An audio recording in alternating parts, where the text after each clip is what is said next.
Shunning is the worst thing a parent or a relative could do or a friend could do, because the moment you shun, that person goes irretrievably into the arms of the jihadis. Okay, and then there is no recovery from that point on. Whether it's the capture of the Yazidi girls, whether it is the love jihad in Kerala story and other things. Okay, it's the Muslim girls who are acting as the conduit. Okay, that's why we have to understand this is what it does. It's an authoritarian system. Islam is an authoritarian system.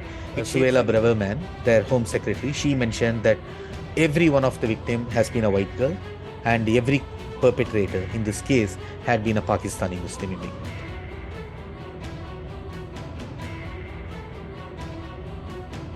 Namaste, Venkatji. Namaste. Am I audible? Yes. Am I audible? Namaste. Yes. Yes, very much. Yes.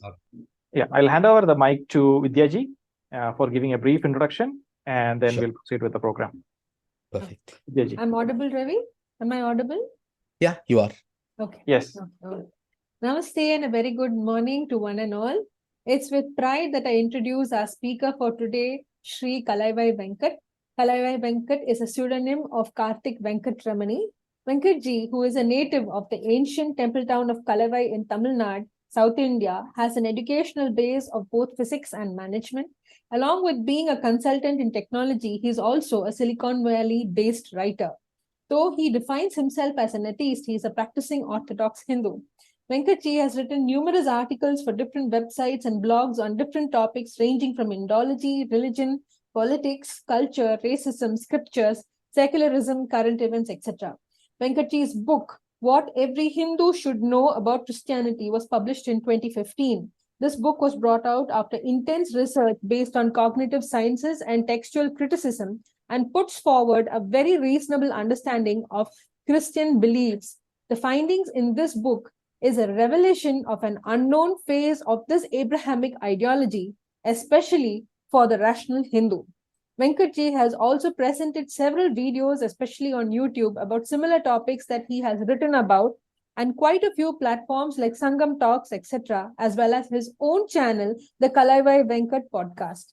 Today, it's indeed a pleasure to have you join us on this platform, Venkatji. Thank you so much, and we are looking forward to your talk. Thank you. Thank you, Vidyaji. Thanks a lot for that wonderful introduction. Venkatji, like I had mentioned to you, we usually allocate half the time for presentation and the half the time for questions from the audience. So the mic is all yours. Once you have completed the presentation, let me know. Maybe we'll take some questions from the audience. Fantastic. The platform is yours. Thank you very much. So I don't have a written script, but this is a topic about which I've written a lot, about which I've spoken a lot. So I don't think I'm going to need a script. So the topic for today is love jihad from Kerala to London. So the very first question that most people ask is this even real? Is love jihad even real, right? That's the very fundamental question people are asking. And I think it's a very reasonable question to ask, because we do not want to seed doubt and suspicion in society without reason. And we do not want to become an alarmist society as well. So it's not only skeptics, but even our own Hindus should be asking this question. First of all, is this real? Okay. So how do we find out that love jihad is real? For something to be real, it cannot be confined to only one location. It cannot be confined to just Kerala, right? You should find manifestations of that phenomenon in other parts of the world too. So the very first thing we'll be looking for is this happening elsewhere in the world? And is what is happening elsewhere in the world analogous to what is happening in Kerala? Okay. So this is the very first question we are going to ask, and we are going to try to answer that question. And the second question is going to be, is there a scriptural basis in the Quran and in Islam for something like love jihad? So if the answer is yes, then comes the pertinent question. Muslims try to live by the example of Prophet Muhammad, because that's what the Quran, chapter 33, mandates them. Okay, it says Muhammad is the ideal role model for all the Muslims to emulate. So, and Quran makes very specific prescriptions for Muslims to live by. It controls every aspect of their life. And if it is making prescriptions that endorses love jihad or that lends credence to love jihad, then a very natural question we should be asking is, won't there be at least a subset of Muslims who will try to follow those teachings? That's where we are going to get started today. So some of you might have watched this Netflix series, Caliphate. Caliphate is based on a real story. Even though it is set in Sweden in the screenplay, it's based on 3 characters from UK. All the 3 were British girls who were born and brought up in UK. I think one of them came to UK as a small child from Bangladesh. Okay, so they were raised in UK. Then they become victims of grooming gangs. And these grooming gangs, in turn, slowly radicalize these girls into Islam, okay, into very radical versions of Islam. And eventually they become ISIS wives. They travel to Syria, okay, and some of them are still stuck there. Some of them are in UN refugee camp, etc. But this is a real phenomenon that was happening in UK, which is portrayed in Caliphate. So Caliphate does exactly the same thing. Everything you are seeing in the Kerala story is something you find in Caliphate 2. In Caliphate 2, there is a vulnerable girl who is being tracked by a seasoned love jihadi, okay, and then he plays the role of a groomer, and then he gets the girl across to Syria. So this is one example. And then between 2015 and 2018 or 19, when ISIS was repeatedly attacking parts of Iraq, part of Syria, especially the Sinjar province, where the Yazidi people were concentrated, there was a lot of coverage about that. Even though the Western media is generally not at all critical of Islam, this was one very rare occasions when the Guardian, the New York Times, everyone, they published a series of articles on the actual first-hand experience and testimony of Yazidi girls who had been taken as sex slaves by the ISIS. So in one of those cases, the Yazidi victim, who's I think a 15 or 16-year-old girl, she tells that she was taken as a sex slave, and then every time her captive, her captor raped her, before raping her, he would pray. Then he would come and tell her what he is doing is ibadah. Ibadah is Islamic prayer, right? And then it's a religious duty. He was not looking at it as a simple physical assault of a defenseless Yazidi girl, but he was looking at it as a religious duty. And then he was offering prayers before that, and then he was assaulting her. Then he even went on to tell her that once she is raped by 10 ISIS fighters, then she would become a Muslim herself. And then after 10th rape, she was handed over to the 11th person and sold. Okay, sold away for a ransom. So this is one example, where the ISIS terrorists are themselves telling that they are not raping women, okay, as just an expression of lust or anything, okay, as an expression of power or anything, but primarily as a religious duty, because that's why that person prays, he calls it ibadah, and then he rapes that girl. This one example. Second example is when the Yazidi, they round up, when the ISIS, they round up the Yazidi girls in Sinjar province. What do they order? They order the girls 8 over the age of 8 to be segregated and to be sent away to camps to become sex slaves of ISIS fighters. Okay? As soon as I read this report, my very first question was, why over the age of 8? What is the significance about it? The significance comes from the life of Prophet Muhammad himself. So Muhammad marries Aisha, okay, or gets betrothed to her when she is 6 and he is 51. Then he turns 54, she turns 9 over the age of 8 when he consummates the marriage with her. And since Quran 33:21 says that every Muslim should emulate the example of Prophet Muhammad, okay, it is not at all surprising that the ISIS segregated Yazidi girls over the age of 8. Because in their worldview, those girls were fit for not only sex, also for slavery, sexual slavery. Okay, so this is a very pretty straightforward trail of evidence where the Quran says something that the Muslims should follow the example of Prophet Muhammad, and then Muhammad himself, in this case, is consummating his marriage to a girl over the age of 8, and that's exactly the same thing the ISIS fighters are demanding. The girls over the age of 8, segregate them and ship them out for sexual slavery. Then there are many, many more examples, but I'm going to quote 2 more from the life of Prophet Muhammad. So one of the examples is the story of Juwairiya. Okay, so Juwairiya is taken as captive, and her husband is killed in the battlefield, and then she is taken as captive and first distributed as booty, as war booty to another soldier. But then she is so beautiful that everybody comes and informs Prophet Muhammad, and look, here is a girl, she has been distributed to a soldier, to a Islamic soldier, but she is so beautiful that she should belong to you. And then Muhammad ransoms her for 400 dirham. He pays 400 dirham and then takes her and makes her his own wife. Okay? Now we can question the entire ethic or morality or compassion of a girl. Would she even consent to marry a guy on the same day her husband and father had been killed and she had been taken as sex slave and, ransomed for 400 dirham and everything? But regardless, what it tells you is the attitude of Muhammad as reflected in the hadiths. These are all authentic hadiths in which he is portrayed as someone who is capturing women as war booty, ransoming them, and then taking them as sex slave and distributing them among other jihadis. Okay, so this is the reality of Islam, right? This is what Islam teaches, and it should not be surprising. At least a small subset of Muslims, okay, try to implement these things. And we already looked at the example of the British girls who were victims of grooming gang, in which Suella Braverman, their home secretary, she mentioned that every one of the victim has been a white girl, and every perpetrator in this case had been a Pakistani Muslim immigrant. So we see a pattern here, okay, because just like in the case of Juwairiya, okay, she was deemed fit to be a sex slave, okay, and then ransomed, and then bartered among soldiers as if she's a commodity, okay, because she was a non-Muslim woman.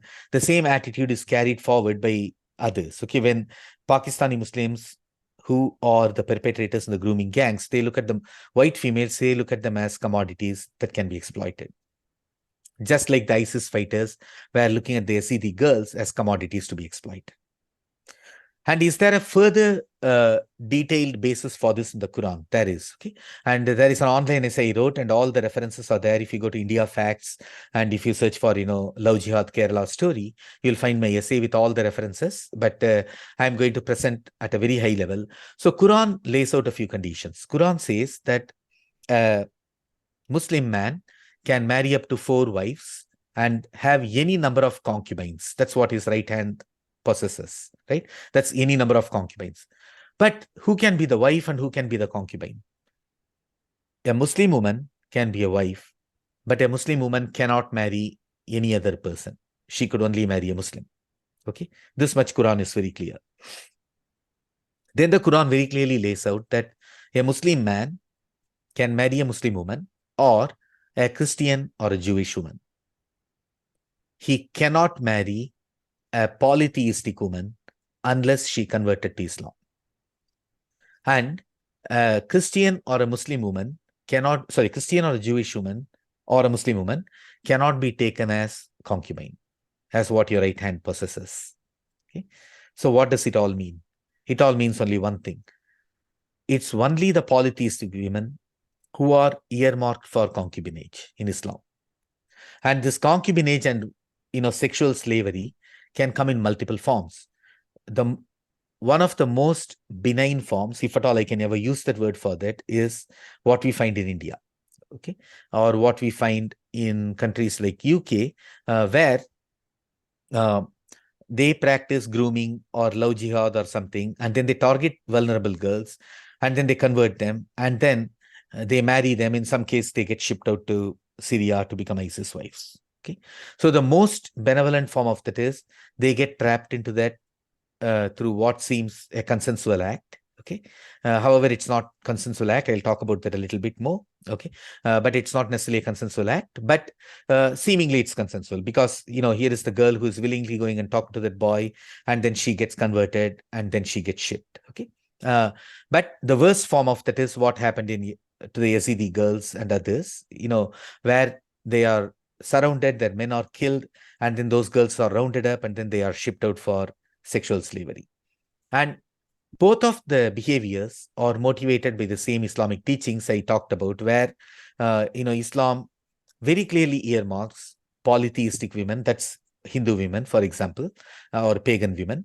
All of them, Yazidis were also polytheistic. That's why they were also earmarked. All of them are earmarked for sexual slavery. That's number one. Then number two, since nobody else can be a sex slave, Christian or Jewish women cannot be sex slaves according to the Quran. It only leaves us to be sex slaves. Okay? Only the Hindu women to become sex slaves. So this is the overall context. So what we find is a couple of things. Number one, is this a global phenomenon? Yes, it is. That's why we find it practiced in London. Okay, so we find it being practiced in northern parts of Iraq and Syria when the ISIS conquered the Yazidi territory. We find that happening in India too. Okay, and it is not only the Hindu girls who are targeted for love jihad, but also the Christian girls are targeted. So, question is, what is love jihad? So love jihad is a euphemism. It's more or less like religion of peace. Okay. So, we all know that, it has got nothing to do with peace, but then, it's a euphemism that's been launched through propaganda. Likewise, love jihad is simply a euphemistic term where love is weaponized to trap a non-Muslim girl, primarily Hindus and Christian in the Indian context. Okay. And where, so what is happening here is, many people don't realize that it is difficult to be a girl, especially during the pubescent age. Okay, her hormones are changing, her body is changing, and what most men don't recognize or realize is that girls during this stage go through a lot of uncertainty, about themselves, about their own body image and other things, partly because of the pressures mounted by the media, by the society, and all of those things. But they do carry a lot of uncertainty. Okay. And then the second thing that happens is they seek external validation. Okay. And, when somebody admires them, it actually affirms, some of their own self-belief. It, confirms their self-worth, and all of these things happen. So they look for external validation. This is perfectly common. It happens around the world. Okay. It's not a phenomenon restricted to India or anything. It's a common human, trait. So at the same time, girls are also faced with a world which is full of uncertainty, right? So, you do not know, what kind of person would fall in love with, or what kind of person you would marry, what kind of life you would have, or when you graduate from college, would you get a good job? There are no guarantees in today's world, right? If you just look at, there was no smartphone before 2008, but today, in just 15 years' time, we are transacting everything through smartphone. Okay, it took 15 years for the world to transform itself from a very different way of living we have followed for 1500 years into something so radical in less than 15 years. Okay, so but then our brain has not evolved so much. Okay, in other words, our brain is still the same brain that our ancestors in the Neanderthal, the Neolithic world possessed. Okay, so we have not evolved so much in terms of brain. So we are now processing all of this information, and now the girls are also becoming attaining puberty a year or two earlier today than they used to. Now, all of this, what does it mean? It means now girls are entering a stage of life sooner and younger than they used to, okay, with far less preparation, but now coping with a massive amount of information that's bombarding them in this world, okay? That puts them in a very difficult situation, where they are faced with lack of certainty. And at that time, this is something, psychologists like David Buss, Jordan Peterson, they have talked a lot about, is that girls get attracted to men who come across as generous and confident, okay, at this stage. Now, this does not apply to every girl, but on an average, okay, girls, when they are young, when they are in their teens, when they are in the early 20s, are attracted to men who are very confident and who are generous. Okay, and that's a very good reason for that, right? Because in evolutionary biological terms, a woman always paid a big price in relationship. Okay, so if she chose the wrong man and got into relationship with him, then she became pregnant and she had to deal with it for the rest of her life. Okay, so, and because of that, women always look for men who are more generous, okay, and who are more confident. That told that he is going to protect her for the rest of her life. Okay, so, and this is probably something women are wired into. And this is the thing, this is the expectation in women, or this nature in women is something which men can also exploit. Okay, not every man would exploit. Okay, but then once again, this is something David Buss talks a lot about. There is something called the dark triad. Okay, this is a triad or a set of 3 psychological traits. Okay, clinical psychopathy, narcissism, and then Machiavellianism. Okay, all these 3 are traits which are possessed by individuals. Okay, and then these are men who can now exploit women. They will come across as extremely confident. Okay, and yes, extremely generous and everything, but they are actually manipulating them. Okay, and this is where people who are love jihadis, okay, these are the men who have been trained to go and trap the women. Okay, this happens in London. Okay, this happens in Sweden. This happens in Scandinavian countries. This happens in India. Okay, it happens everywhere. Okay, it's not just a phenomenon limited to Kerala. And these are the men now who reach out to these girls. Okay, these girls are, probably going through a transition phase in their life during their teens, and or in some other cases they could also be dealing with some other trauma or depression or anxiety or anything else, right? We do not know. And a lot of times these men, they reach out to them, and then that's how they fall in love. And once a woman falls in love, initially these men do not come across as religious fanatics. Okay, so the initial part is, they come across as just generous human beings, and then these women are not trained, these young women. This applies to men also. The Hindu men are also not trained to detect these things, and women are also not trained, and hence a section of these Hindu women fall victim for this. Okay, and then once they fall victim, when it comes to love, women tend to relate to the man more emotionally. Okay, whereas the man's relationship to a woman is partly emotional but partly physical, right? For women, the physical component is less than the emotional component. The emotional component is more. So that's the time she can be easily manipulated too. Okay, and then young women, this is another thing Jordan Peterson points out. Young women are not very good at detecting those who imitate confidence and generosity. Okay, so and because for them, they are looking at a world full of uncertainty, but then here's a man looking very confident. He seems to have, he's in his early 20s, and he's driving a car, and he seems to have made his way mark in the world. So that's all she's looking at, right? And she's not in a position to figure out whether it is genuine or is he just imitating that. And also, confidence is something which can be easily imitated too. Okay, this is something Jordan Peterson and David Buss, both of them renowned psychologists, they talk about at length. So, but why is that? The question is, why is that these women find Islam attractive? Okay, so this is a question we should ask, right? So the answer is, it's not that they find Islam attractive. Okay, however, what we should remember is, this is something you have seen and heard from a lot of even uneducated parents. I'm not just talking about the educated parents, even uneducated parents, right? So, when they put their kids in school for kindergarten or something, they will say, oh, I'm putting him in this English medium school because, they teach a lot of discipline. They are very strict and all that stuff. Okay, so we somehow tend to value authoritarianism. Okay, this is a human psychology. Okay, we tend to value, look, this school teaches discipline. Okay, and then they are very strict. Okay, that's a good thing. That's how we translate this, okay, in our minds. Okay, and of course it may not be true at all. It may not be at all good for creativity of the child, or for the child to become innovative, or to really think out of the box, or just become a good problem solver. It may not be good for any of those things. Okay, but somehow if you go and ask 90% of people in any society, not just India, this school is they teach discipline and they are very strict, they will say that's a good thing. Okay, put the kid in that school.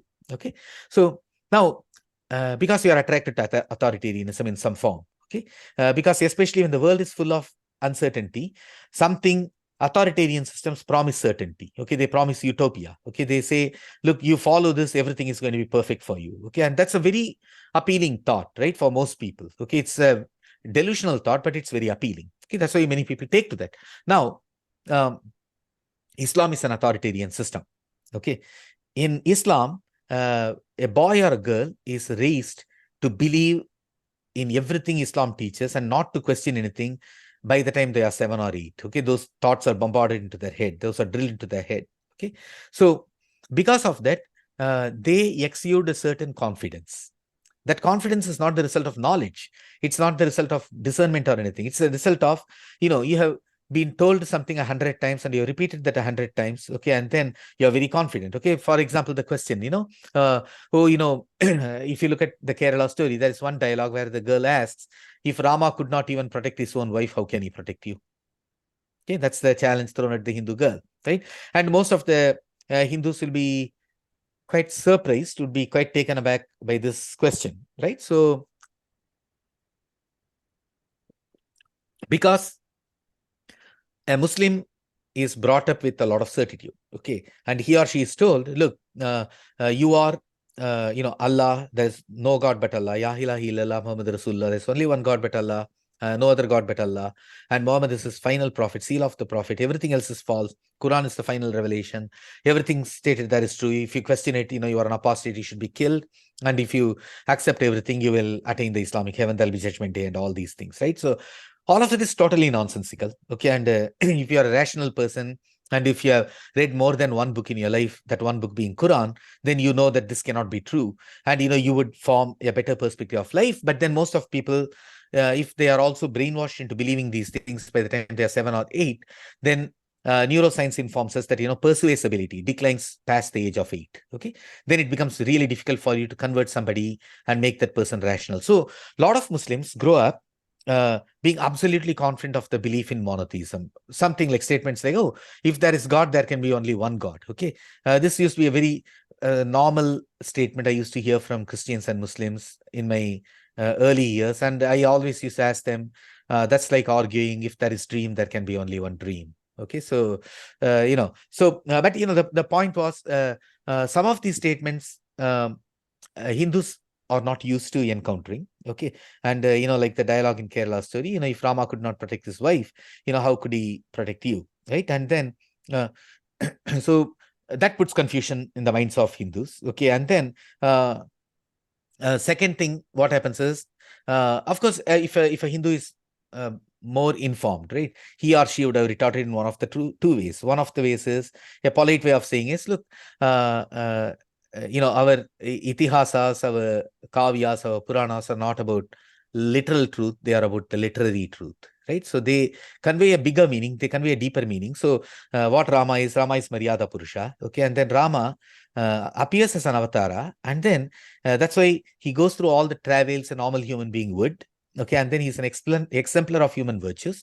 That's why he has to go and fight. Okay, that's why, of course, Sita could free herself, or even Hanuman could have freed her from the Ashokavana, but then she herself makes a statement, no, Rama has to set the example by rescuing me from here. Okay, not you or anybody else. Okay, so the point is, Rama is an exemplar of how a human, when put through the worst travels in life, should respond to all of those things. Okay, and what is the final message? He brings Sita back and they have 2 children. Okay, so that's the message. Okay, so and he was able to save his wife. Okay, and of course you could up the heat and turn it up, and then you can also say, but it did not at all look like Allah, who you think is very powerful, was able to save Muhammad from deep embarrassment, because there is an incident in the Hadiths, where Aisha is suspected to have had an affair with another young man by the name Safwan. Aisha is the favorite wife of Muhammad. Okay, Muhammad on one occasion goes on a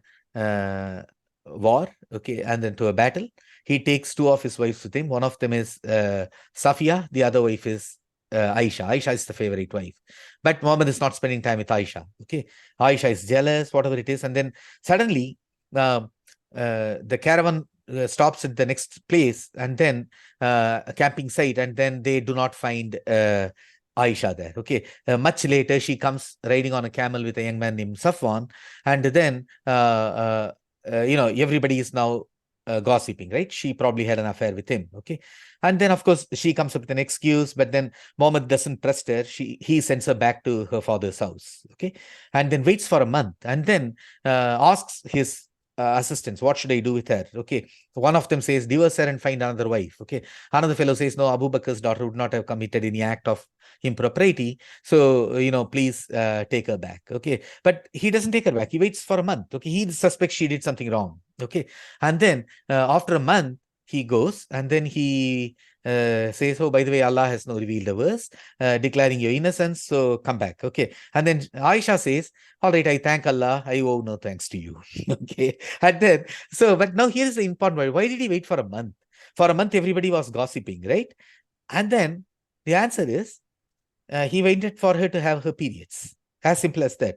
Because everyone knew he had not spent his time with Aisha in the preceding days. He was with Safiya. Okay.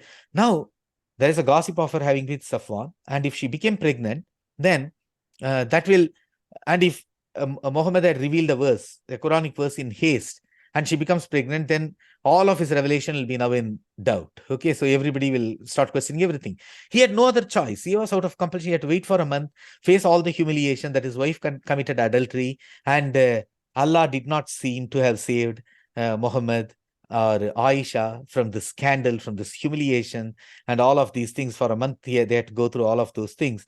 And then he came up with a post hoc, hasty revelation. So, well, I can I definitely say, Rama is much, much more powerful than Allah. Okay, but regardless, most of the Hindus are not trained for this kind of attack, right? That comes from Sakir Naik and all of these characters, and they get confused. But most importantly, what happens is, these are not the reasons why they convert, right? A lot of these are actually vulnerable girls, okay? And these vulnerable girls are tracked by other Muslim girls who have become fanatical. Now, this is why we have to understand the psychology. So in an authoritarian system, there is a brilliant book which just came out, I think, a month ago. It's called Forager. Okay. The name of the book is Forager. Okay. It's by an author, Michel Dowd. Okay. So just came out. I finished reading the book 2 days ago. Okay. Brilliant book. And Michel Dowd grows up in a cult, okay, a Christian cult, okay, in Southern California, near Los Angeles. And then how she comes out of that. But what she does is she provides a lot of psychological inputs into how these cults shape the way the girls think. Okay. So, see, girls, I mentioned right in the beginning, in their formative years, especially around the pubescent age, teens, early 20s, they look for external validation, okay, which is a very normal thing. But what happens when that girl is brought up in a radical Islamic household? Okay, she is made to wear the hijab, sometimes the burqa, everything. And then she is told, there is a way for you to seek external validation. The normal way is, a girl will dress up nicely, make herself up, look attractive, and seek validation. That's the normal thing around the world. But in the Islamic culture, that's not possible. So she's now told the way you get external validation is by living up to the Islamic standards for a woman. Okay, wear the hijab, wear the burqa. Okay, and then since Allah has permitted Muslim men to go and take as sex slaves, Hindu or other women, you can help in that process. Okay, and that is actually a blessing for them. This is how they are brought up. Okay, so that's why in a lot of these scenarios, whether it's the capture of the Yazidi girls, whether it is the love jihad in Kerala story and other things, okay, it's the Muslim girls who are acting as the conduit. Okay, that's why we have to understand this is what it does. It's an authoritarian system. Islam is an authoritarian system.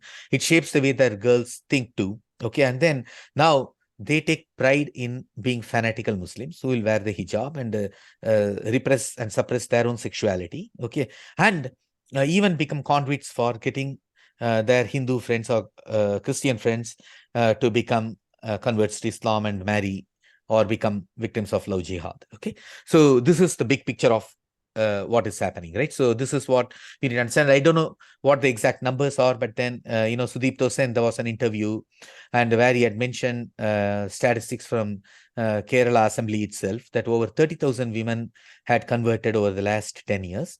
I think the number runs to something like 2,800 to 3,000 per year is the conversion according to the former CM of Kerala. Okay, so that's the number of women who have been converted, and that's a pretty alarming figure. Okay, that many thousands of women, girls getting converted every year is a very alarming figure. But even more alarming is the fact that according to Kerala story, something like 3 or 4 dozen of them had been shipped to Syria, right, to become ISIS wives. Okay, so this tells us, what all extremes can await a Hindu girl if she becomes a victim of love jihad. At the least, she is going to give up all of her freedom, okay, which she grew up having as a Hindu. Okay, she went to college, she studied and everything, and from there, a journey into the dark world of hijab and burqa is actually a very depressing journey. Okay, so that's what Hawaii said at the minimum. At the worst would be a life of abuse where she could even end up as a sex slave. So love jihad is not about love. Love jihad is about very predatory men, okay, trained in an ideological system that teaches them to look at women of other religions as commodities, and then to use the traits of dark triad, okay, the 3 traits I mentioned, and then to go and get these girls because they are vulnerable, okay, by enacting love, okay, it's not genuine love, by enacting love, but the sole objective of converting them and then worse, right? That's what happens. So how do we fight this? How do we defend against this? I think there are a few things that need to be done, right? Number one has to be defense, okay, and then what do we do in terms of defenses? First thing is teach the truth, okay, about Islam, okay, what Islam teaches about women, okay, what did Muhammad do? These are the truths that should be taught to our girls, okay, at a very young age, okay, so they are aware that look, when we are meeting with somebody who is a hijab clad Muslim, or a Muslim boy who very quickly brings up religion as a topic of discussion within a few meetings, all right, here is what my parents had told me about Islam and love jihad, so I better be aware of that. Okay, so that should be the first thing, teach them about Islam. That's number one. But number two is, I think, even more important. Sadhguru, in one of his lectures, he mentions that the age between, I think, 10 to 18, he mentions, or 10 to 17, something like that. Okay, that's the most important age for a boy and a girl, right? So that's the age when you can teach them a lot of practices, a lot of sadhana, a lot of dharmic practices, a lot of philosophy, everything. Okay, if you look at it, Hinduism has every one of those things. Okay, it has philosophies, it has classical music, classical dance, it has got martial arts, okay, it has got yoga, it has got festivals, it has got everything. Okay, and yet we are surprisingly not taking advantage of that, where our children in the formative years of 10 to 18 can be taught all of these things so that they get a good grounding in Hinduism. But even more importantly, that then becomes a platform for them to interact with other Hindu boys, okay, and other Hindu girls, okay. So in other words, we form a community. See, in the past, what used to happen, the system of arranged marriage worked in the past, okay, and it worked in that society, okay. It may not necessarily work today, but especially when you are faced with this kind of danger, where those possessing the dark triad of traits can come and wage love jihad against our girls, we have to come up with better strategies. So, and once again, this is where our own Hindu traditions provide us a lot of guideline. If you look at the old texts, including Dharma Shastras, they hail Gandharva Vivaha as the most glorious form of marriage, right? In Gandharva Vivaha, typically in a village fair, the boy and the girl met, okay, they flirted with each other for some time, then they started living together, then the parents came and solemnized their marriage, okay? So, it's not something strange. This kind of courtship marriage is not something new to us. In fact, it has been the oldest form of marriage. Then we had Swayamvara and all these things, and before the rest of the marriage forms came into existence.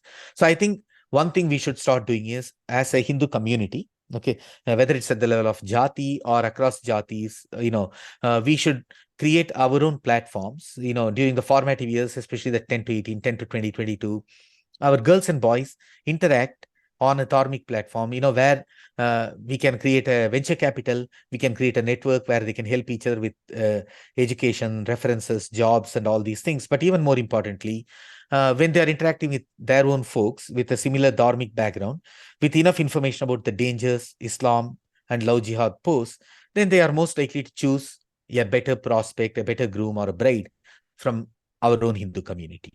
Okay, I think these are some of thoughts I just wanted to share. I'll pause here and happy to take any questions. Gayatri ji, go ahead.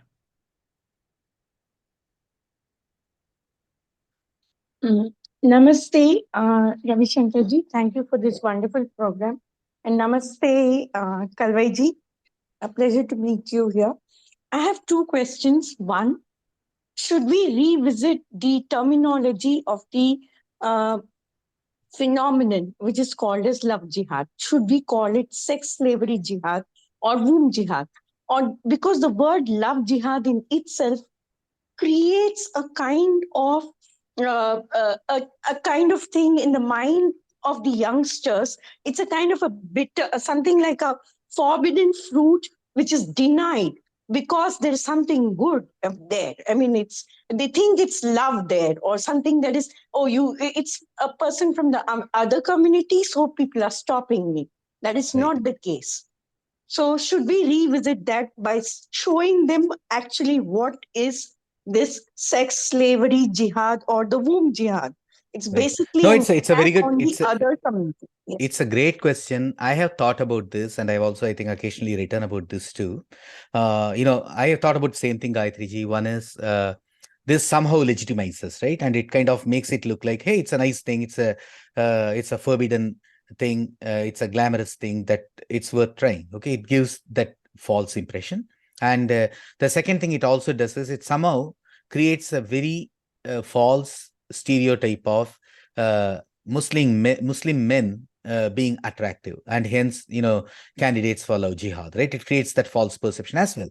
So, the reality on the ground is very, very different. Okay, so because women, once again, any evolutionary biologists will tell this, women like men, okay, who are successful, okay, who are in good positions of power in society hierarchy and all these things. So in today's world, that translates into good education and having certain types of career and all of these things. And again, these are not the realm where you find Muslim men in any large numbers at all, right? For the most part, while Hindus are a big success story in domains like technology, science, medicine, and all these areas, management, the same is not true of Muslim men at all. So obviously, they are not, from a very empirical term, they are not attractive candidates, but in this term creates that false impression. So I've thought about it. I think you have a very good point, but my only thought here is, I think somebody was mentioning, it was Manoj Kumarji who had introduced this term about 15 years back or something, right? So someone was mentioning, so I do not know I think it was Acharya Manojji who introduced this term. But regardless, even if it is done, I think in a way we can use it to our advantage. Like I mentioned in the beginning, just like, religion of peace is a euphemism, and anyone who is even having the slightest knowledge of Islam would actually start to laugh, as soon as he hears that term, right? It's the same way. Love jihad, since the term has been around for 15 plus years, why not turn it into euphemism and give it its real meaning, so that it's no longer an attractive proposition, but it is infinitely linked to jihad and to abuse of women, right? So I think that's the linkage we could successfully create. Thank you, Kalvaiji. And one more small thing: how do we help children who are already already into the trap? How do we bring them back? How do the parents approach the issue? See, this is a very, very good question, right? And I don't think there is any single answer to that. Okay, so I'm going to share my thoughts, but I think Arsha Vidya Ashram, Acharya Manojji's ashram and others, they have done real work on the ground. Okay, and just last week I was talking to two different parents. Okay, totally unconnected parents, and one of them's son has become a victim of this conversion racket, right? This Dawa Brigade. Okay, the teenage boy got converted and he got radicalized, and the other one is a girl. Okay, and converted and radicalized. Okay, so I was talking to both of them, and in both of their cases, apparently, Acharya Manojji's ashram and their volunteers did a fabulous job and helped them return. I think those ground,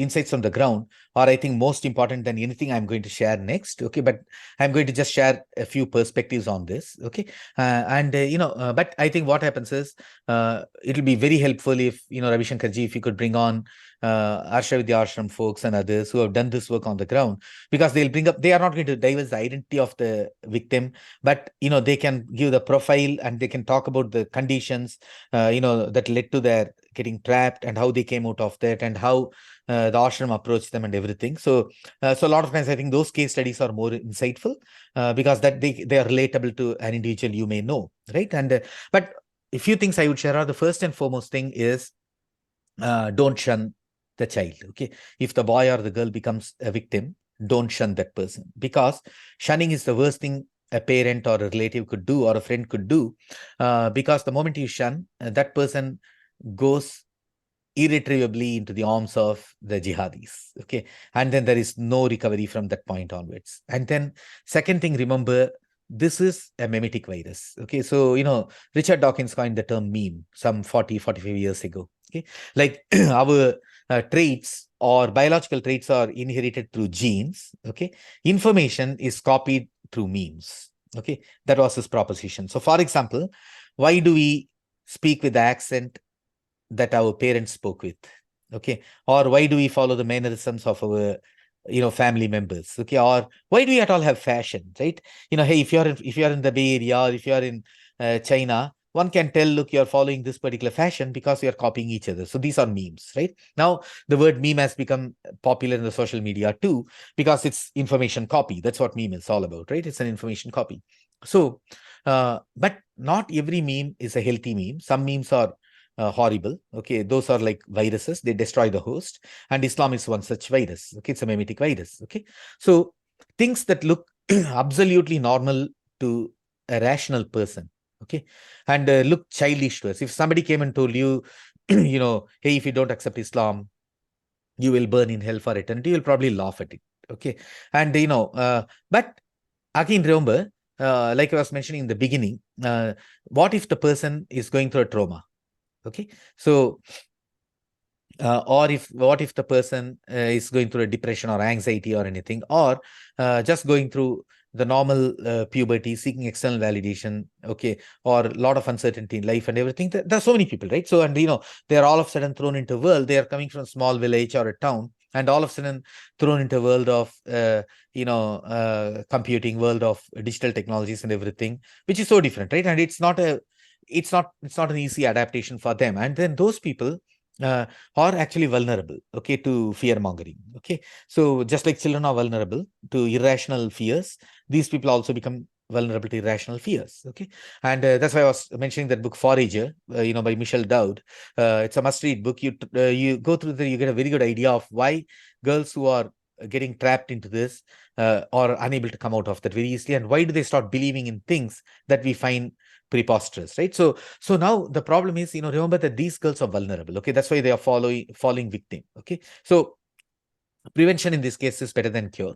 Okay, and if they are having a Muslim friend or a classmate, even if it's a girl, pay extra attention to that. Okay, and then if the girl or her mom or anyone wears the hijab and all that, the warning signs should go up right away. Okay, so then and if it's a boy, again, the warning sign should go up even more, right? So this is prevention is always better than cure. But then if they happen to become victims, okay, remember, right, the only hope for you is to have patience and then work with the child and show the child that you love that person, because also they will also face what is known as cognitive dissonance now and then. Okay, because they may have even converted, fallen victims to love jihad and converted, but when they start leading an oppressive life, okay, dissonance starts to manifest in their minds now and then. Okay, and those are the people, if they had been vulnerable once and became victims, they are going to become vulnerable again, which vulnerability you can use to bring them back to. Okay, so that's the reason why family and parents and friends need to be more caring for them, and treat them as not somebody who's an enemy, but rather someone who's a dear one who has fallen victim, right? And then work on this, and but again, you have to have a lot of patience. Okay, and then the risk you will always run into is you'll be just one person or one family fighting against the entire ummah in that case, right? The entire mohalla, entire ummah will be there putting pressure on that girl, and so you are going to fight really uphill battle, but be prepared for the what other option do you have, because abandoning is the worst alternative than this. Then, but I think what is even more critical is to think ahead, right? So it's so long as Islam is there will be a section of Muslims who will get radicalized, and they'll become low jihadis. It's as simple as that, because that's what the Quran teaches. I went through some of those already, and that's what the hadiths teach. That's what the example of Prophet Muhammad teaches.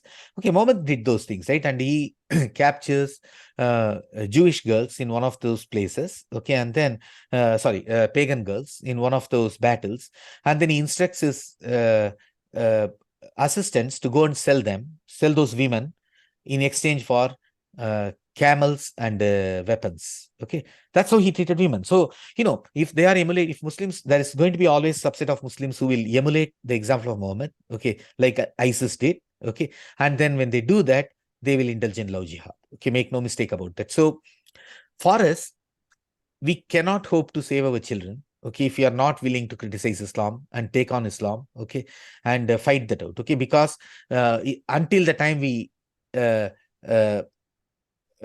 instigate Muslim girls and boys to apostatize and become ex-Muslims and either become atheists or become Hindus again, okay, they will continue to produce a subset of love jihadis. Okay, so that's the long-term fight we have to take, and the moment we do that, we'll be also actually providing a bigger network of our own students, okay, our own youngsters.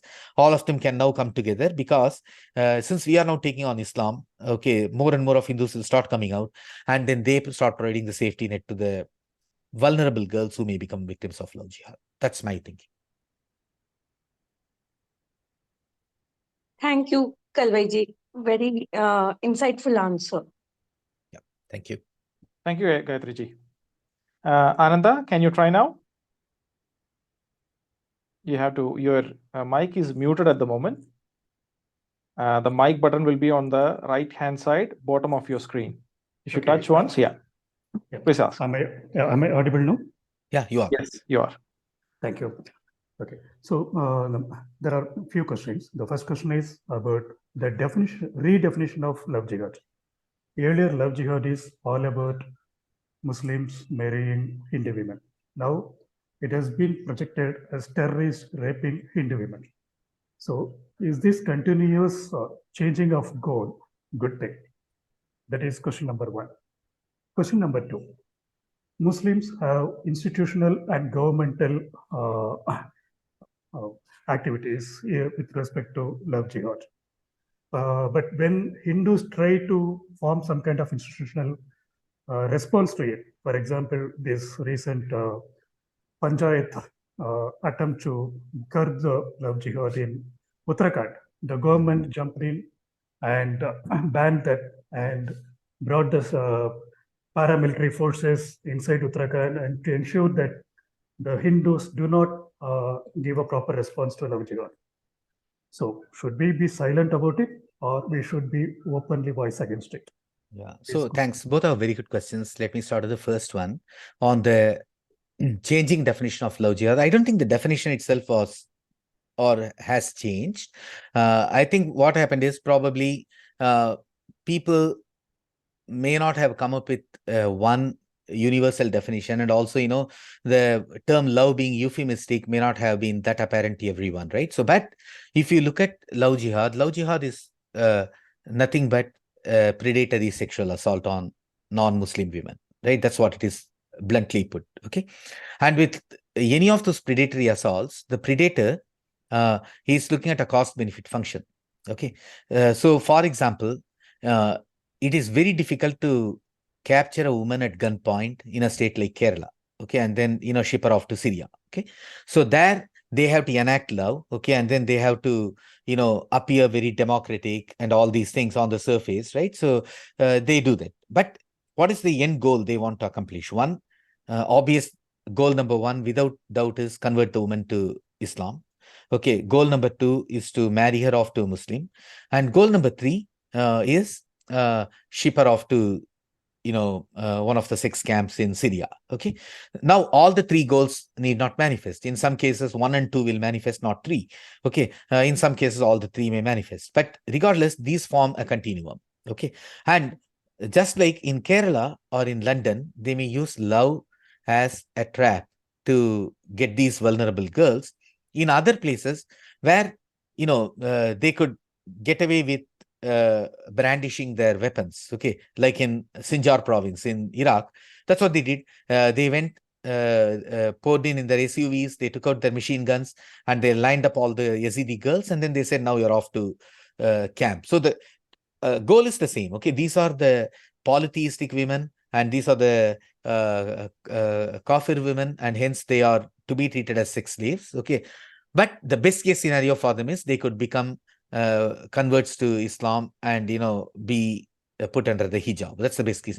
So the definition itself is a continuum, and it has not changed. But probably educating the Hindus about it is more important. And your second question is, Muslims have an institutional support. Very true. Okay, and then all political parties appease them to varying degrees. Very true. Okay, but do we give up fighting? No. If we give up fighting, then just go back and think for a moment, right? All the sacrifices made by our ancestors, like literally millions and millions of Rajput women. Okay, they committed Johar and Sati.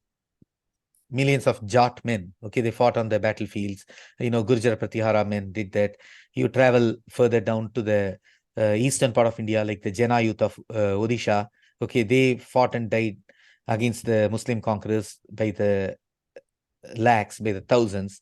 Or come down to the south, the Nayars, the Tiyas of Kerala, they fought pitched battles for centuries against the Muslim colonizers, and Marathas, they did the same thing. Why did we make all of those sacrifices if you are not even willing to stand up now? Okay, in that case, we could as well convert to Islam or Christianity and get the benefit out of that. No, there is a reason we are fighting. We are fighting because Islam is dark. Islam is evil and dark, right? So there is a really good book called Son of Hamas. Okay, and I forget the name of the person, and I should be able to find out.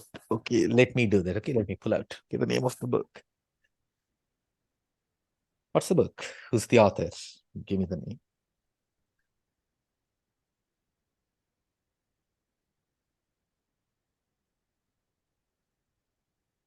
Yeah, Mossab Hassan Youssef. Okay, Son of Hamas is the name of the book. Okay, this guy is literally son of one of the founders of Hamas. Okay, then he becomes an apostate, and then there is a 3-minute video.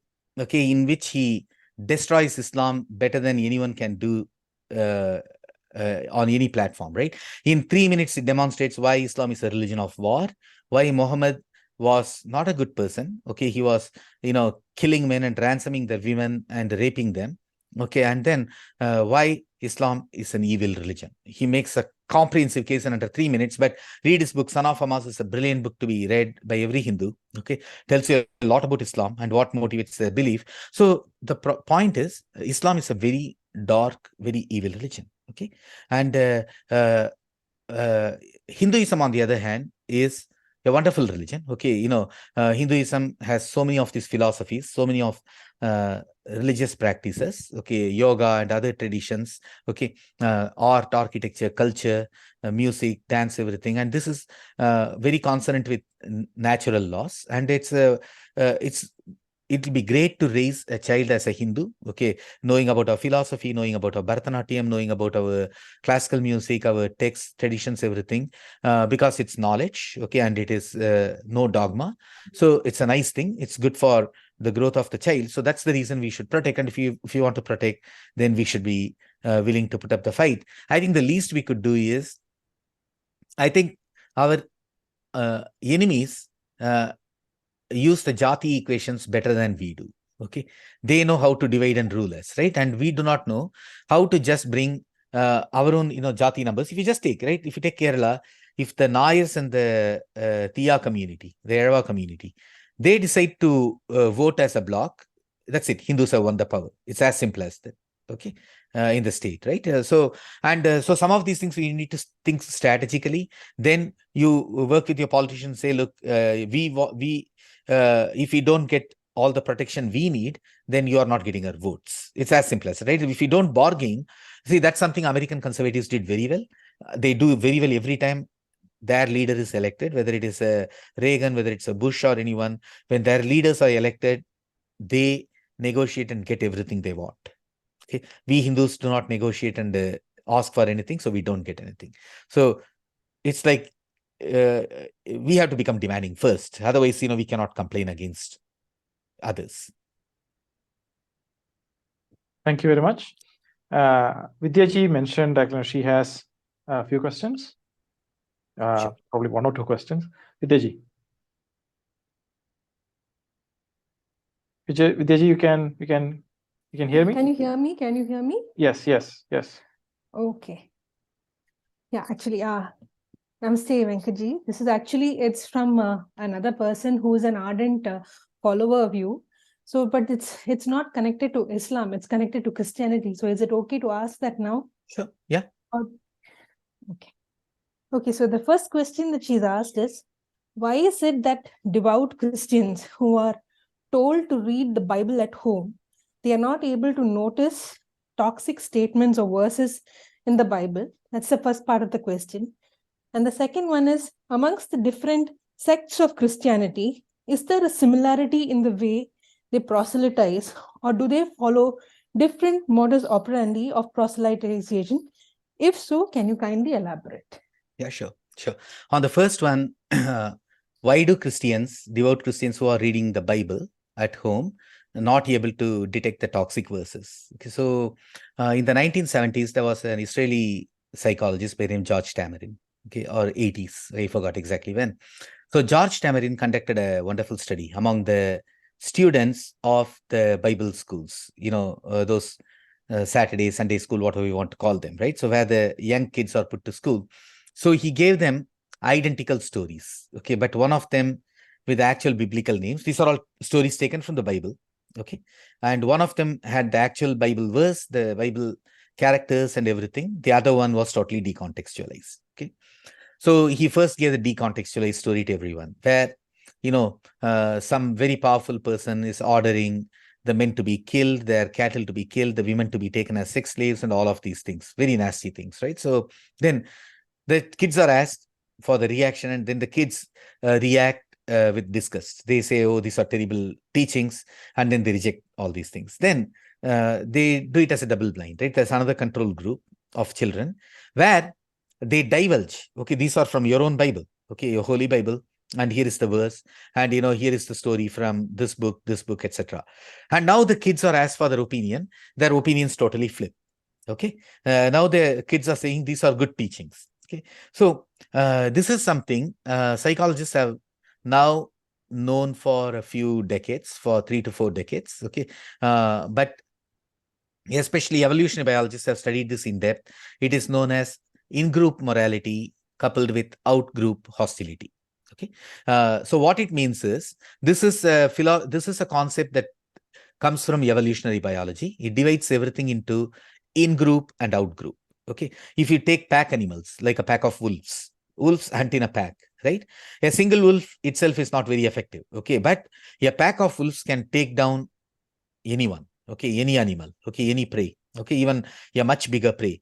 But the way it is done is this pack has to work in common interest of the pack. Okay, so maybe there is one wolf, he will go up ahead of everyone and take all the risk, okay, going against a bison or something, okay, or a wildebeest or something, and he may get killed in the process, but then he will take all the risk, okay, because whatever he's doing should increase the adaptive fitness of the group, okay, which is the pack of wolves here, okay.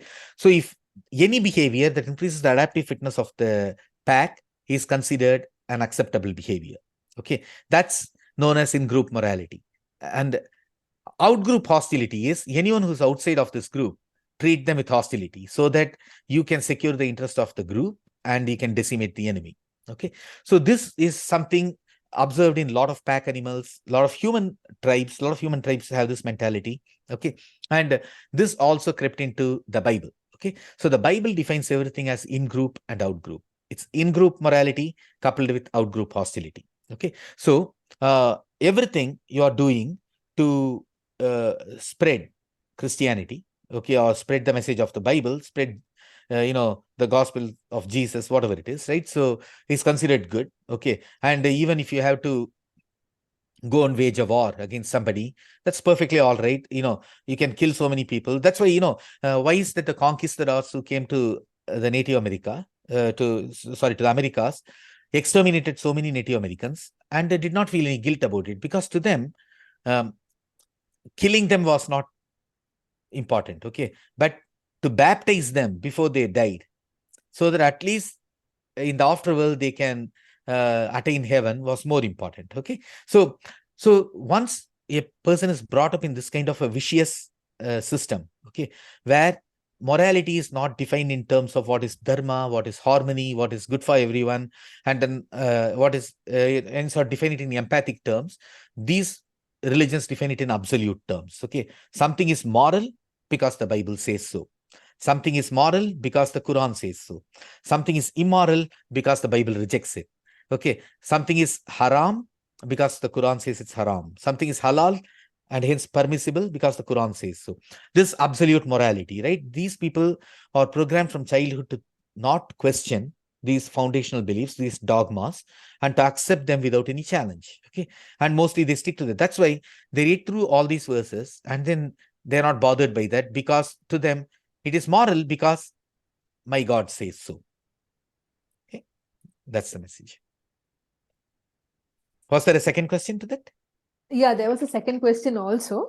Yeah. It's amongst the different sects of Christianity, the different types of Christianity, is there a similarity in the way they proselytize, or do they follow a different modus operandi of proselytization? So they follow very different modus operandi. So if you take, the Catholics in India, for example, if you take the southern states in particular, Catholics run a lot of educational institutions. Okay. But most importantly, they run many of the teacher training colleges. Okay. And this is something a few years ago, 3 or 4 years ago, I was talking to a group of female teachers. Okay. They are Hindu fishermen, women converted to Christianity. Okay. And then, but then secretly they are hoping to come back to Hinduism, but, tough. Okay. Because they are monitored at every level. Okay. Now, for them to get application for their B.Ed course or something, right, in the teacher training college, to get that application, they had to first convert. Okay. Otherwise, they wouldn't even get that application. Okay. So they control the channel. Okay. The distribution channel for jobs, college admission, school admission, all of those things, right? Very tightly. And then they monitor everyone in the church. It's like a roster. Okay. Who is coming, who's not coming. Okay. If you left in the middle of the mass, there are people noticing you all the time. Okay. Recording everything. Okay. So it's a very authoritarian system. Okay. Whether it is Christianity or Islam. But each one of them follows a slightly different model. So like the authoritarian example I gave was that of the Catholic Church. But if you look at somebody like Jehovah's Witness, they don't run educational institutions. Okay. But they go from door to door. Okay. And then they work with the equivalent of sleeper cells. Okay. There is somebody in your neighborhood. Okay.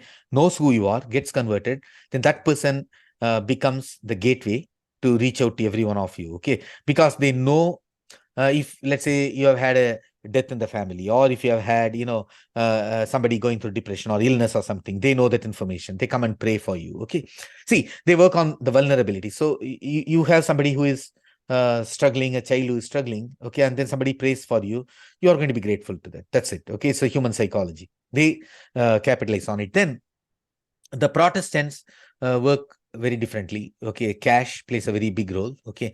They pay money to convert. And then, it's like a pyramid scheme. You bring more converts into that, you get paid more. Okay. And then there are other allurements of job and other things. So each one of them follows a different methodology, but all of them, two things they have in common are they're all authoritarian systems. Okay. And then hence they're all cultish, very, very cultish. And then second thing you find all of them is they all operate on information they have about some vulnerable person.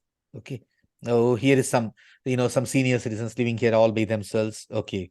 Potential target. Okay. So they operate on pretty precise information. That's the commonality between the two among all the sects of Christianity. Thank you, Venkatji. Thank you. I will move on to the next speaker, spiritual. Yeah, thank you, Ravi. Thank you, Ravi. I appreciate and I'm thankful to a talk given by Venkat. But you have addressed you have points which you have addressed here. But still more, to my opinion, personal opinion, still more is there to be give awareness to our audience. So I request you come you have to come 2 or 3 times, and I hope our moderator Ravi will give a chance. Will call you to give more awareness to our audience. So Yeah. my first question comes here. It's not from me. Uh, Not only one. I have a lot of questions are there, but as I know, there is a time limit for this event, so that I will I will be reduce the questions to you. And my first question is that, sir, this is not from me. It's from the audience, which I found from the group chat, that is asking where is the proof, evidence to show that love jihad is permitted in Quran. Okay. So I I asked can him. bring up the No, sir, my question is not finished, sir. I'll do yeah, other more please, questions are there. please. Spiritual, one thing, we'll ask one by one. All right, all right. Then my first it's not my question. It's a question from my. I saw that too. Yes, sir. I saw So that can too, you and I was answer hoping that? to ask in the end. Good that you Yeah, asked. I asked him to come and ask, but he didn't came up. He left here, this room. So I request you to, can you answer that question? Of course, of course. Let me do that. And while I do that, let me start with answering the first part of your question. Yeah, what you have done is very little now. We are just starting to scratch at the surface, and we have everything else to be done from this point onwards, right? I think, like I mentioned, educating every Hindu girl and boy, okay, about not only about Hinduism, but also about the dangers of Islam, okay, and then immunizing them against love jihad is just the beginning.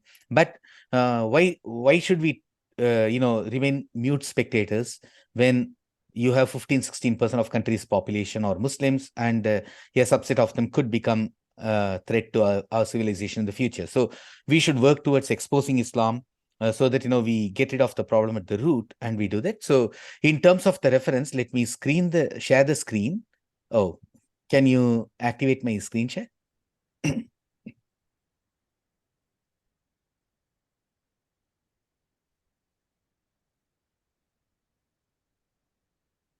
Let me know when you see this link.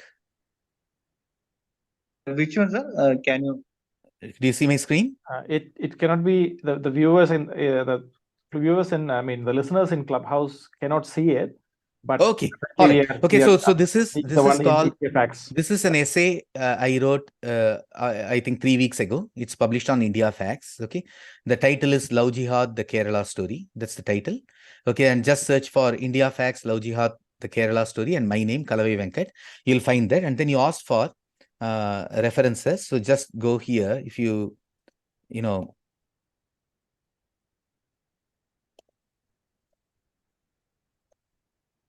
just for search for Quran. Okay, so here is the Quran verse 33:21, where Muslims are expected to emulate the conduct of Muhammad. And then here Quran 7:27 teaches that the kafir is an ally of Satan.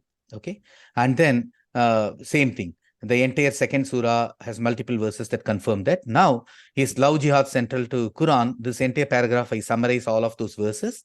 Okay, for example, 33:50, Quran 33:50 allows Muslim men to marry multiple wives and take any number of women as sex slaves. Okay, and then 5.5 says that he can marry a Christian, Muslim, or Jewish woman, but he cannot take them as concubines. Okay, they cannot be sex slaves at all. Okay, they can only be wives, and which means only Hindu women or other polytheist women like Yazidis can be sex slaves. And then 221, chapter 2, makes it very clear that a Muslim man cannot marry a polytheist, like someone like a Hindu woman, unless she converts to Islam. Okay, so that's why any of the nikah is not possible unless she has converted to Islam. Okay, then the same thing is once again 60:10 makes it clear that a Muslim woman cannot marry or cohabit with non-Muslim men. Okay, so these are the verses that give the foundation for love jihad. Okay, they legitimize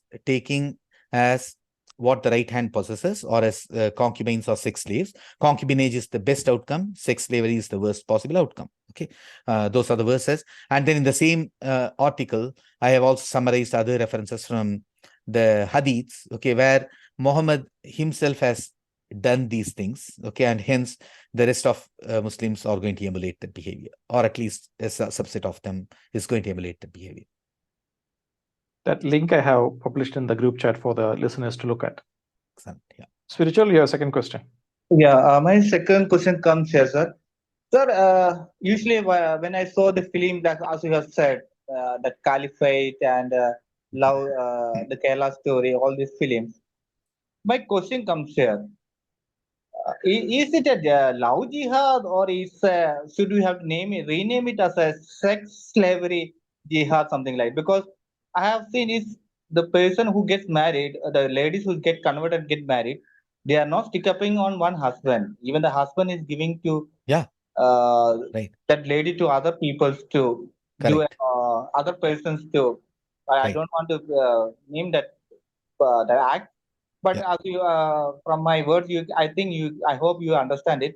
Oh So yes, I do. we have to rename it love jihad or some, because I don't feel No, that. I hear your question. Gayatri has the same question. We talked about that earlier. Okay. I think whether we I definitely get the point of that, and I share that concern, but also the term has been around for whatever 10, 15 years now, right? So I think instead of coming up with another new term, my suggestion is what is the outcome we want to get out of that? We want everyone to understand the word love jihad is not a cool term. It's actually a term which is very alarming because it puts the lives of women at risk.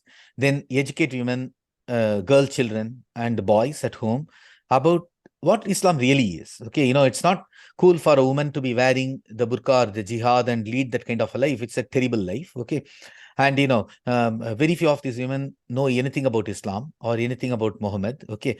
And if you find the guy on the street, who is whistling at the girls, very annoying and revolting, then Muhammad was a million times worse than that person, because Muhammad was capturing women, ransoming them, selling them into sex slavery and all these things.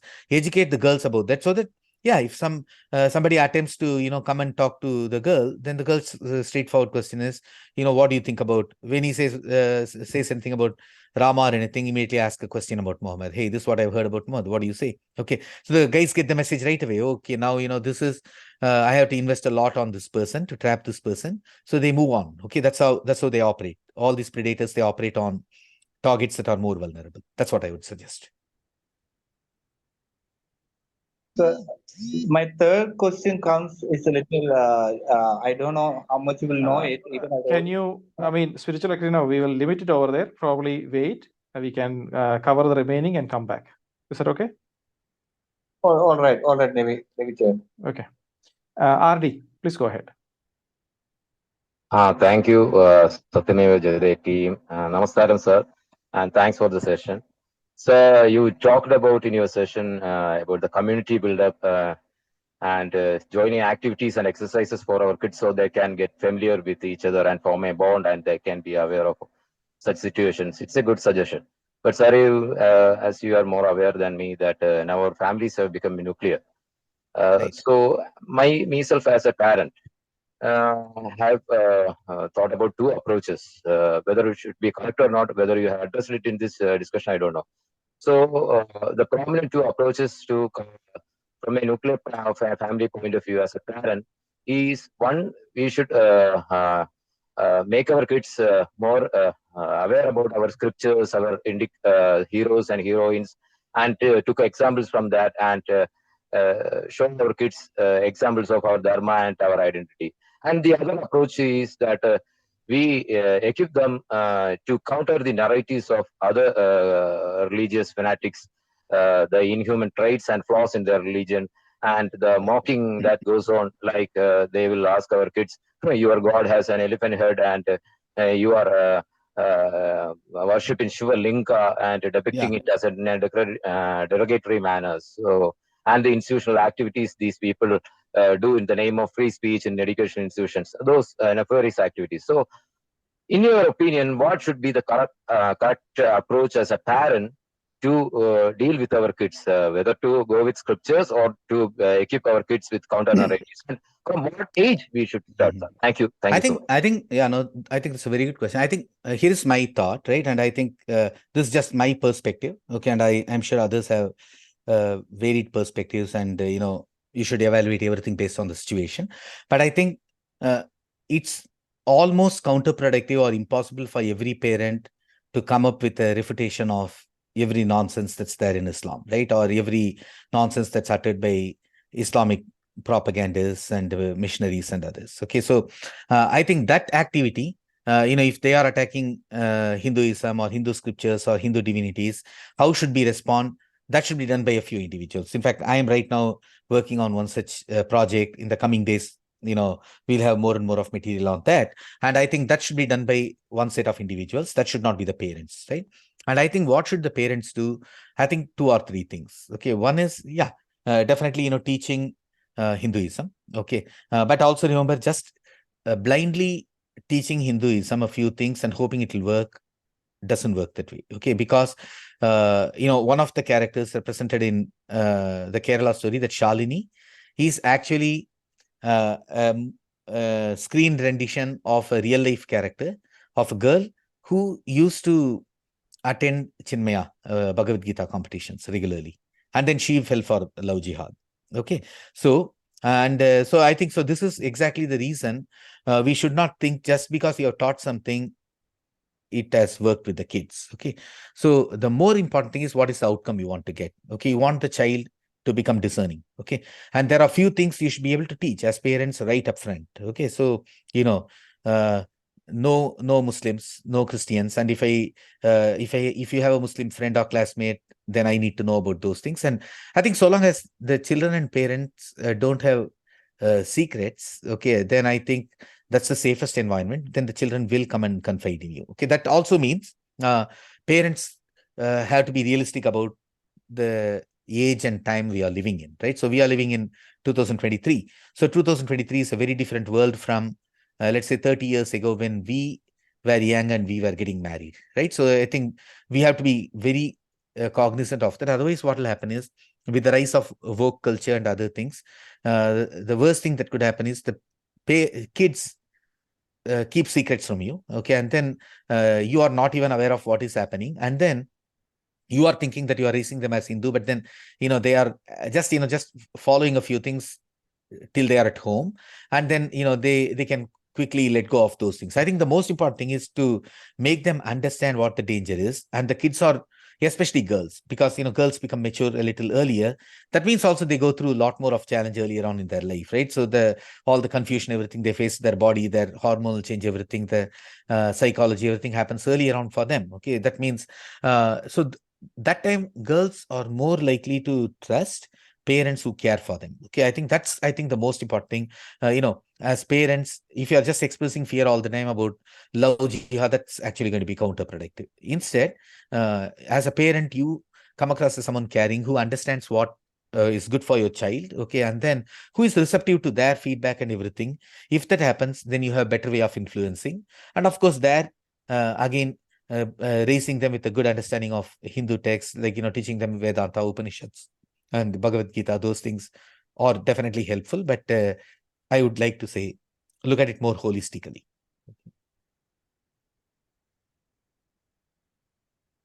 Thank you, sir. Thank you. Okay, I'll move to the next questioner, Abhinandan. Hello, can you hear me? Yes, go ahead. Yeah, I just have a question. Like, we have all these institutions regarding, like, bringing back the brainwashed kids who are like gone to the other religions or stuff like that. But then, like, are we doing any pura pakshas? Like, if we give this counter attack, what will they come back with? Even if that is convincing, they can come up with something else which is much better than what we give back. So is there something counter-attack we are giving from our side? Yeah, we can and we should, and it is very easy to do also. Some of the ex-Christians and some of the ex-Muslims and some Christians have done that already in the West. Okay, but we can do a very comprehensive job and a very thorough job of, demolishing Islam and ridiculing everyone of their beliefs. And in fact, ridicule is the most powerful weapon, which we seldom use, which we should. And like I mentioned earlier, I will be launching one such initiative very soon. Okay. Basically taking apart Islam and, ridiculing, attacking it from every conceivable angle. That should be done by everyone. But again, my point is, this is again one area where Hindus rarely pull in our expertise, right? We have literally tens of thousands of Hindus who are working in tech, okay? And then we should be able to create, animation clips, right? 3-minute, 4-minute clips that, ridicule Islam threadbare, but also make it funny and, make it impossible for even Muslim youngsters. Because so long as you have, look at the equation, the way it works today, okay? The Muslim girls are put under the hijab and under the burqa, okay? And then they are secured by the radicals, okay? And then Islam cannot be criticized in public. Islam cannot be mocked, okay? And then we Hindus by nature are also way too tolerant than we should be. And even if somebody says something about Islam, just even when we disagree, we try to be nice and not say anything. So in other words, Islam is not facing any attack at all, okay? And that gives Muslims, especially those in the Dawa and other things, the false confidence that, they've got an unassailable religion. But their religion is very easy to assail and to take apart and, shred to pieces. Now, when we start generating all these nice clips and other things, okay, and then what happens today in the age of internet, their teenagers will also be curious enough and they will pick up, okay? The moment we focus on Muhammad and the Quran, okay, their religion falls apart. Okay, so that's what we have to do. Okay, because unless we go to, that's what the Mahabharata teaches, right? In the Mahabharata, Vidura teaches. Okay, Vidura says that if you want to defeat the enemy, first take away his biggest weapons. Okay, so and so long as the enemy is secure behind the fort, you are going to pay the price. Okay, but the moment you start charging and lay siege to the fort, the enemy has to now go on the defensive. That's all we have to do. Put them on the defensive. Then I hope your question is answered. Yeah, thanks. Thank you. Ananda, your question. Yeah. Thank you. So my question is about the conversion type. So, we approach this from the Western model. So Swami Vivekananda says that anyone who leaves Hinduism is one enemy increased. So let's assume that there is not a just Muslim apostate. When a Hindu leaves the fold of his religion, it's not just a Hindu less, but an enemy the more. Yeah, that was a wonderful quote by Swami Vivekananda. That is a right quotation. So now let's assume that there is a Muslim apostate who abuses Muhammad and who talks against Islam, and he changes the mind of a Hindu girl and converts her into an atheist and marries her. Now, she is still abusing Islam and other things, but her hatred for Hinduism also equally same. So, should we follow this Western approach, or should we have our own indigenous traditional approach? That's my question. Obviously not the Western approach. That's not the outcome we want. First of all, I find Western atheism to be a very shallow one. Okay, so even though my own self-description says non-theistic or atheistic Hindu, but I also add the word Orthodox Hindu to that. Okay, and what I mean by that is something very different from Western atheism. Okay, so Western atheism is predicated on denying the existence of God. Okay, so negationism cannot be the foundation of a worldview. Okay, so whereas mine is based on Nirishwara Darshana. Okay, so in Hinduism, there are many Nirishwara Darshana, right? And Sankhya Yoga is one such, and Mahabharata calls it one such. And then if you look at the Arthashastra and other texts, they talk about the Anvikshiki. Okay, so these are the traditions which are more scientific in nature and all of that stuff. So they did not require, they followed a system of Pramana, and they did not require, an Ishvara to be an axiomatic principle to explain the nature of reality. Okay, so that's what I mean when I use the word non-theistic or atheistic, because it's a translation of Nirishwaravada in Hinduism. Okay, it's not the same as Western atheism.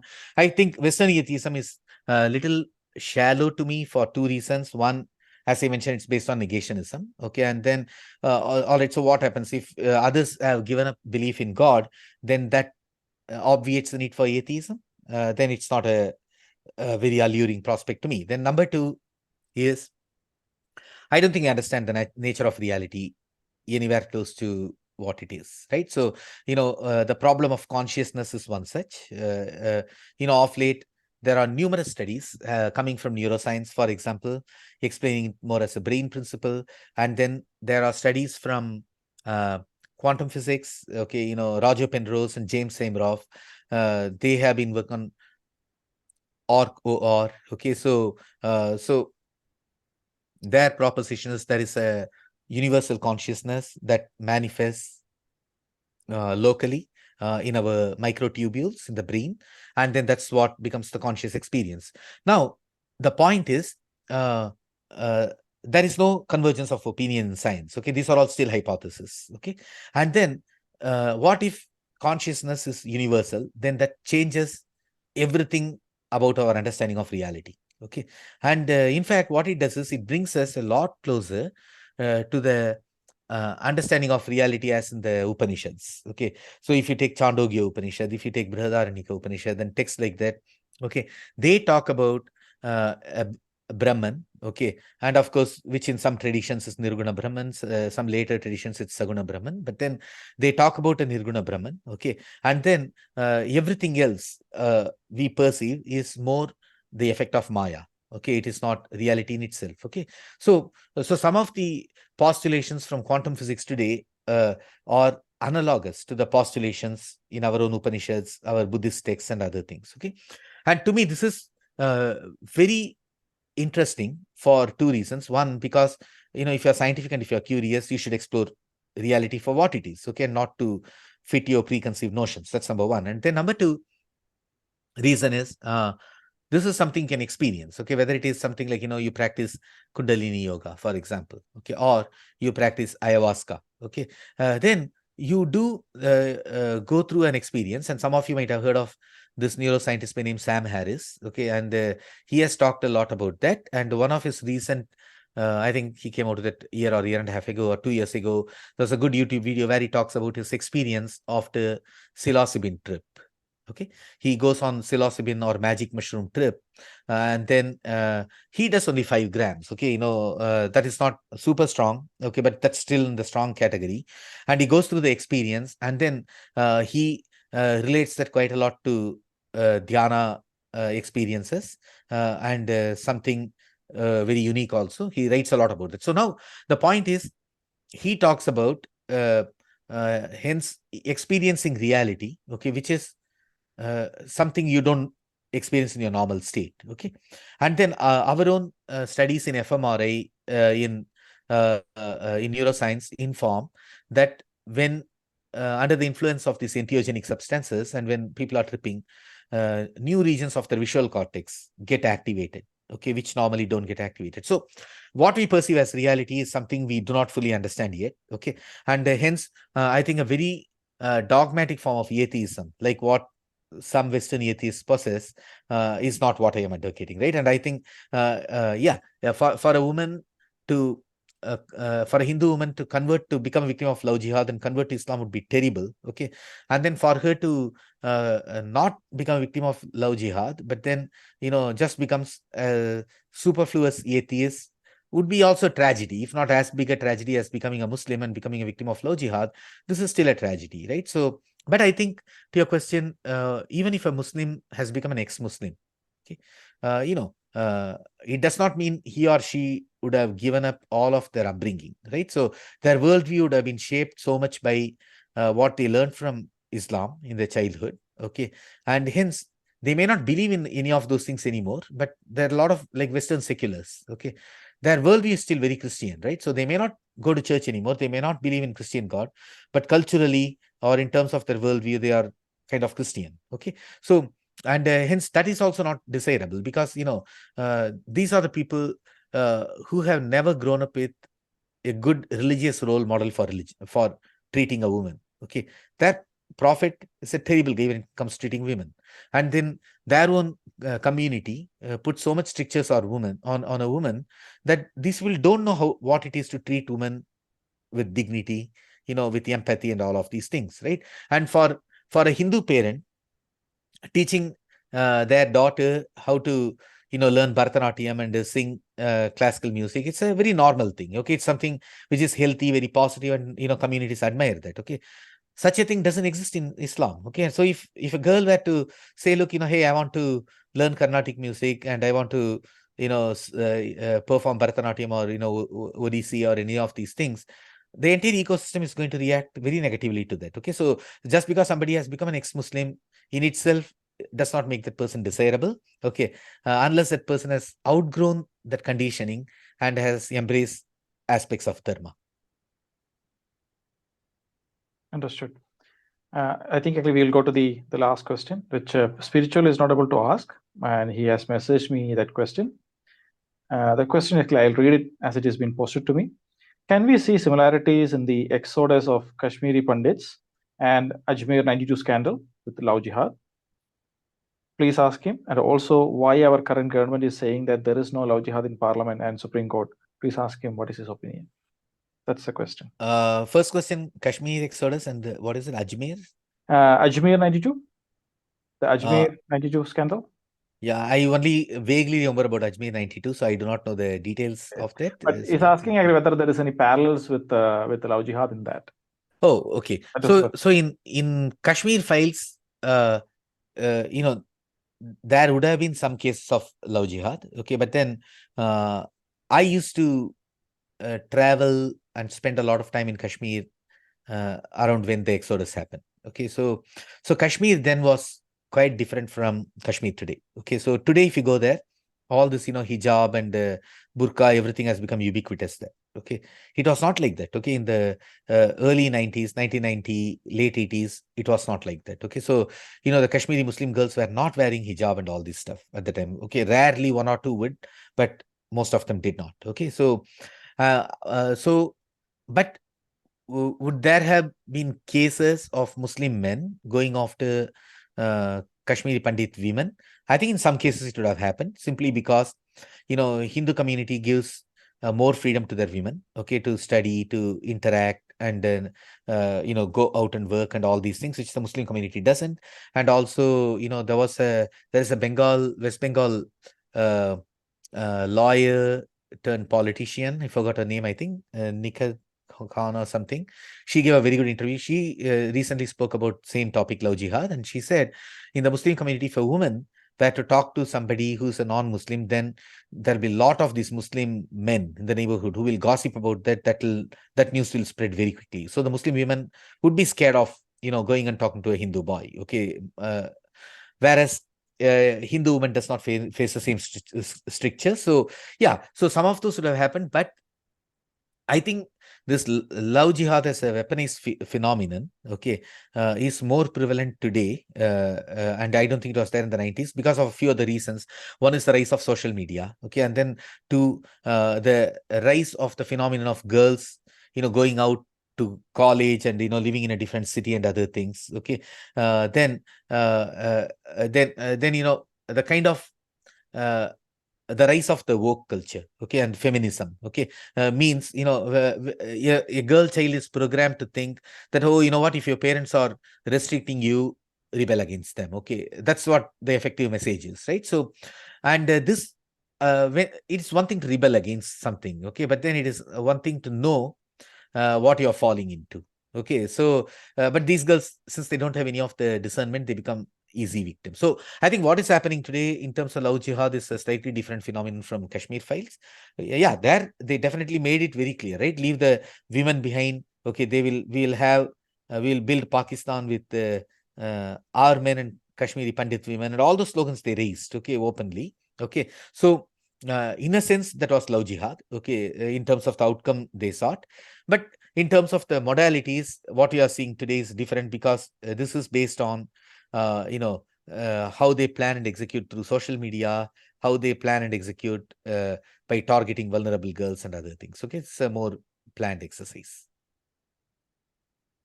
Absolutely.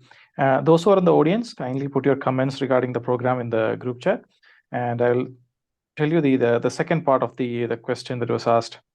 Why our current government is saying there is no love jihad in the parliament and Supreme Court, and your comments on that.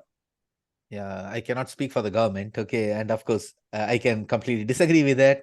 And as I pointed out, the Quranic verses and then the episodes in the Hadith, okay, they all make it absolutely very clear that Islam mandates, approves of, and sanctifies love jihad. That's number one.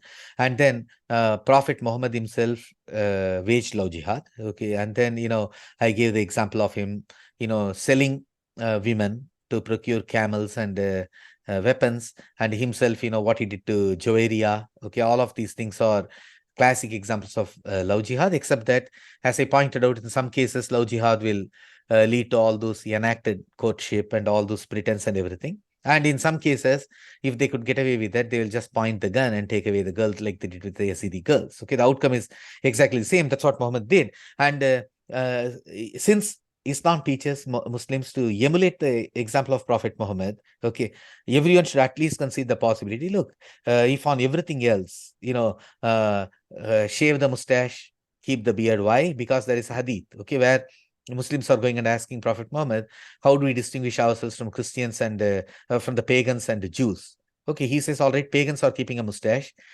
Jews are keeping a beard. So not to be confused either of those, you guys shave off the mustache and keep the beard. That's why they do that, right? And then, why do they wear their trousers that's only that's still hanging above the ankle and not going all the way down? Because Muhammad says in a hadith, right? And below the ankle is where the Satan, the shaitan resides. Okay, and hence, I don't understand. Okay, so what if you cover the shaitan with your trousers, the hem of your trousers? What will happen? Okay, so anyway, so the point is, if they are following all these rubbish things, okay, then why does anyone think that at least some Muslims won't try to follow the love jihad advocacy? That's number one. That's from the scripture directly. Islam is a religion of scriptures. Then number two, we saw the example of love jihad is not just happening in Kerala. Okay, Kerala's story happens to be the first movie that documented it really well. Okay, and then it happens in London. Okay, it happens in Sweden. Okay, it happened to the Yazidi girls living in Iraq and other places. It happens everywhere. Okay, it happens in Pakistan. Okay, the Hindu girls of Sindh complain all the time. Okay, and then it's one in 100 case even gets media attention or social media coverage or anything. It happens everywhere. So if the Indian government is denying that, I can of course vehemently disagree with them, and that won't be the first time. Even a BJP government would have said something atrociously wrong. Okay, and in what wisdom they said that, it's up to them to explain. But as the examples we have seen make it very clear, love jihad is a reality, and there are victims of love jihad. And in love jihad, there are only two outcomes. Okay, one, either you get converted to Islam and lose all of your freedom and lead a pretty dark life after that, or you become a concubine, and the worst state of concubinage is that you become a sex slave in Syria. Thank you. And I think in the question itself, and I don't think on that I don't think it's only the Hindus who are saying that, right? Like the Syrian Christians of Kerala have repeatedly said that. Their priests have spoken up openly about that. And the movie, that's the reason it depicts one Christian character and two Hindu characters, and all the three real life characters, right? And only slightly adapted for the movie. Okay, so it's not, a few politicians can deny, but then, all these stories are not made up stories. Exactly. I mean, and people had actually already explained, something is asked in the court or a thing. Love jihad is something that we call this kind of activities. It's not actually something that has been well defined in the roles or anything like that. So if anybody asks love jihad is there, they can only say no, because it's not documented as it is. It's a pseudonym that we use to show these cases, or generally used in social media or something like that. Exactly. As in, is there mafia exists or something like that? I mean, it's the criminals are there. If you ask Yep. specifically, they will give the right answer, I guess. Correct. Okay. In any case, we have come to the conclusion of our program. I hope you enjoyed it. Just a second. I just had Yeah. to add one point to what Venkatji was talking about earlier. Just two speakers earlier, you were mentioning about how we need to bring forward memes, where, we can actually start questioning, what Islam stands for. There is a site known as Haram Doodles. I saw it initially on Instagram, but they have a site by themselves and they bring out some really funny memes which really question. It's by ex-Muslims. So, I'm And happy there is also another very good site. It's by a person by name Nabi Asli. Okay. NABI space Asli, ASLI. Okay. Search for Nabi Asli's channel on YouTube. And it's hilarious. Okay. So he makes all the animation films about, in fact, started the one with Zainab. Search for Nabi Asli Zainab, Zainab, Zainab. Okay, that's the daughter-in-law of Muhammad whom he marries, and beautifully articulated. Okay, just watch those. Yeah, we should create a lot of those things, and in multiple languages, and make those brief 2-minute clips, 3-minute clips, etc. And those things can go on TikTok and everything. The point is, not just the Hindu kids or Christian kids, but even the Muslim kids who are growing up, 10, 11, 12, they should have seen these things. Okay. Now, that will make it a very challenging task for their mullahs and parents to indoctrinate them in Islam, if we mercilessly go after Muhammad, Quran, and Allah. Absolutely. Thank you, Venkat. We had about 341 listeners as of now. So we had a lot of listeners. And I hope you enjoyed the session. Were the questions interesting to you? Of course, very much. Yeah, I very much enjoyed the session. Thanks a lot. And the questions are fantastic. Right. I mean, that's actually one of the things with the Clubhouse. I mean, you can have the direct interaction with the crowd who are listening to you. Yeah. And they may have really good questions, coming from different backgrounds. Right. Absolutely. No, it was my pleasure and interacting with all of you. Great, a great time. And I think this is all just the beginning, right? And I think what we have done is, as a civilization for something like 150 years, we dropped the ball. Okay, we failed to recognize the dangers of Islam. Okay, so occasionally we had a great thinker like Sitaram Goyal and Koindra Delst and others who came and then they wrote the truth about all of these, or Professor K.S. Lal and a few others. But by and large, we Hindus just dropped the ball, and our religious leaders never even warned our followers about the dangers of Islam or any one of these things. So I think it's time we do all those things. So this is just a starting, but then we have a lot more to accomplish. Absolutely. And we would like to have in our program again, like somebody had mentioned, we have only barely scratched the surface. Yes. Yeah. So definitely we have to Absolutely. have you again on our platform, Venkatji. We really Absolutely. Yeah, absolutely. It would be my pleasure. Okay. Yeah. Thank you very much. And Thank you very Dhanyavad, much. everyone. We wish you all the best. Thank you. Yes, Thank you very much. all the very Thanks. best. Thank you.